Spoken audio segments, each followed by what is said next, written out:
Welcome to Not Milk Never Milk. Subscribe if you're lactose intolerant. You start by thoroughly cleansing. This removes oil and debris so extractions work. Once done, steam or apply a warm compress for 5–10 minutes to soften and open pores. Make sure your hands are clean and wear gloves or use a sterile comedone tool. Cotton-wrapped fingers work too. Gently press around the whitehead from both sides. If it doesn't yield easily, stop. You want controlled pressure to avoid tearing skin. This reduces scarring and lowers infection risk. After extractions, treat blackheads. Apply a 1–2% salicylic acid leave-on product to dissolve sebum and dead skin. Next, use a clay mask or BHA exfoliant to draw out impurities. Follow label timing to avoid irritation. When extracting stubborn blackheads, angle a comedone tool parallel to skin and use gentle, steady pressure.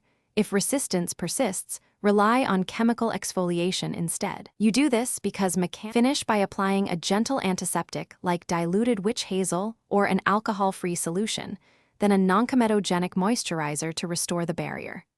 Make sure to use SPF during the day because treated skin is photosensitive. At night, introduce a low-dose retinoid to normalize cell turnover and prevent new comedones. If you see prolonged redness, swelling, pain, or pus, stop home treatment immediately and consult a clinician. This could mean infection or damaged skin that needs professional care.